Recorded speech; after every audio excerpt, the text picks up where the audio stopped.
नमस्कार श्रोत्यांनो, आज आपण वाट हळवी वेचताना भाग 13 विषयी जाणून घेणार आहोत. पण तुम्ही अजूनही हे चॅनल सबस्क्राईब केले नसेल तर लगेच सबस्क्राईब करून बेल आयकॉनवर क्लिक करा. यामुळे तुम्हाला वेळोवेळी अपडेट्स मिळतील. महत्त्वाचे म्हणजे व्हिडिओ अर्धवट नव्हे, शेवटपर्यंत पहा. आता आपण कथेकडे वळूया. वाट हळवी वेचताना भाग 13. लेखन व अभिवाचन सेजल पुंजे. वर्तमान. अख्खा भूतकाळ आर्यनच्या डोळ्यापुढून भरभर निघून गेला. त्या भूतकाळात डोकावतानाच त्याला मध्यरात्री झोप लागली होती. पण एव्हाना पहाट झाली होती आणि नेहमीप्रमाणे दररोज सकाळी शाळेत जाणाऱ्या व रात्री लवकर झोपणाऱ्या दर्शनला पहाटेच जाग आली. त्याने डोळे किलकिले करून आधी आळस दूर केला. त्यानंतर त्याने आजूबाजूला नजर फिरवली तर त्याला आर्यन नेहमीच्या सवयीप्रमाणे टेबलवर डोकं ठेवून झोपून असल्याचं दिसलं. त्याने आर्यनकडे पाहून मंद हसून नकारार्थी मान हलवली. त्यानंतर तो बेडवरून खाली उतरला आणि त्याने एक चादर त्याच्या हातात घेतली व तो आर्यनजवळ गेला. त्याने ती चादर पद्धतशीरपणे आर्यनच्या अंगावर पांघरली. त्यानंतर तो फ्रेश होण्यासाठी न्हाणीघरात गेला. दात घासून झाल्यावर दर्शन बाहेर आला तेव्हा त्याला आर्यन झोपेत घाबरताना दिसला आणि त्याच्या शरीरातून थरकाप होतानाही दिसला. आर्यनला पहिल्यांदाच अशा अवस्थेत पाहिल्याने दर्शनला लगेच काळजी वाटायला लागली. त्याला नव्हते ठाऊक की त्याचा बाबा भूतकाळाचे सारे क्षण आठवून झोपेत थरथरत होता. म्हणून आर्यनला कसे सांभाळावे हेच लहानग्या दर्शनला कळत नव्हते. पण तेवढ्यात त्याला काहीतरी सुचले.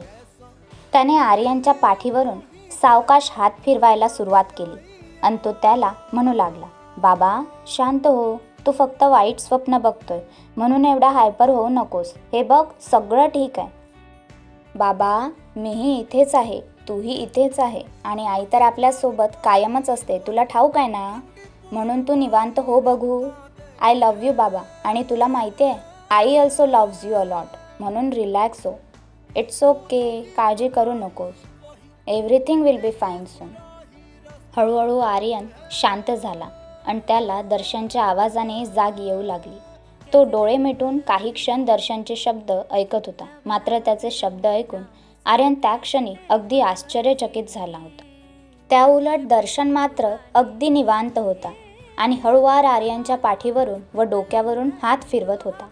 थोड्या वेळाने आर्यनला नीटसर जाग येताच त्याने गालातल्या गालात मंद हसून दर्शनचा हात स्वतःच्या हातात घेतला व त्याने दर्शनला मांडीवर बसवून घेतले.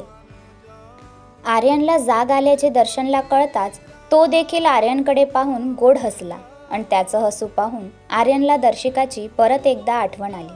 पण त्यावेळी त्याने आठवणीत न गुंतणे योग्य मानले व तो देखील दर्शनच्या केसात हात फिरवून मंद हसत राहिला. काही वेळाने दर्शन आर्यनला म्हणाला, गुड मॉर्निंग बाबा, झोप नीट झाली ना तुझी. Good morning. आणि हो, माझी झोप नीट झाली. आर्यननेही मंद हसून प्रतिसाद दिला. बरं, मग तू तुझं आवरून घे, मी तोपर्यंत आपल्या बागेत थोडी एक्सरसाइज करतो, दर्शन म्हणाला. ते सगळं ठीक आहे, पण 2 मिनिट थांबतोस का? मला तुझ्याशी काहीतरी बोलायचं, आर्यन सूचकपणे बोलला. काय बाबा? दर्शनने न उमजून विचारले. दर्शू बाळा, मला सांग, मी झोपेत घाबरून पुटपुटत असताना तू माझ्या पाठीवरून व डोक्यावरून हात फिरवून काय बडबडत होतास? आर्यनने आश्चर्य व्यक्त करत विचारले. अच्छा, ते होय. अरे बाबा, तू ना झोपेत थोडासा पॅनिक झाला होतास कदाचित, त्यामुळे तुला ना जरासा घाम येत होता. नवल म्हणजे तू थरथरत सुद्धा होतास. तर मला वाटलं की कदाचित तुलाही झोपेत माझ्यासारखंच वाईट स्वप्न दिसलं असावं. त्यामुळे तुला बरं वाटावं म्हणून मी तुला चिअरअप करत होतो की सगळं ठीक आहे, तू काळजी करू नको, हे सगळं बोलत होतो आणि तुला आश्वस्त करत होतो. थोडक्यात तुला स्ट्रेस फ्री करण्याचा प्रयत्न करत होतो मी. दर्शनने आर्यनला सविस्तर माहिती दिली. वा रे माझ्या लाडोबा, किती हुशार आहे माझा दर्शू. पण काय रे, हे नेमकं असंच बोलायला तुला कसं सुचलं बरं? आर्यन दर्शनचे गालगुच्चे घेत बोलला. त्यात सुचायचं काय बाबा, तू पण ना बुद्धूच आहेस, दर्शन हसत म्हणाला. दर्शनने आर्यनकडे पाहून स्वतःच्याच डोक्यावर हात मारला. दुसरीकडे त्याला असे करताना पाहून आर्यन गालातल्या गालात खुदकून हसला, पण उगाच केविलवाना चेहरा करत म्हणाला, का? मी काय केलं? मी काय केलं म्हणे. बाबा, जेव्हा मला झोपेत वाईट स्वप्न पडतात तेव्हा तू नाही का मला सांभाळून घेत?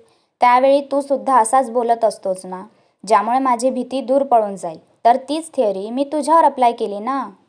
शिवाय दुसरं असं की मी अर्धवट झोपेत असताना तू मला पॅनिक फेजमधून बाहेर काढत असतोस. त्यामुळे त्या साखर झोपेत तू जे जे शब्द उच्चारतोस ते मला बऱ्याच अंशी ऐकू येत असतात. म्हणून ते शब्द मला आता मुकपाठ झाले आहेत. म्हणूनच आज जेव्हा मी तुला झोपेत थरथरताना पाहिलं तर तुझ्यासारखंच मलाही तुला सांभाळता आलं. दर्शनने स्पष्टीकरण दिले, पण त्याचे शब्द ऐकून आर्यनला दर्शनचं फार कौतुक वाटलं. तो पार भारावून गेला आणि तो कौतुकाने दर्शनकडे पाहतच राहिला. क्रमशः पुढील भागाची उत्सुकता असल्यास व्हिडिओला लाईक, कमेंट्स आणि शेअर नक्की करा. तसेच या यूट्यूब चॅनलला सबस्क्राईब करायला विसरू नका. Stay tune. धन्यवाद.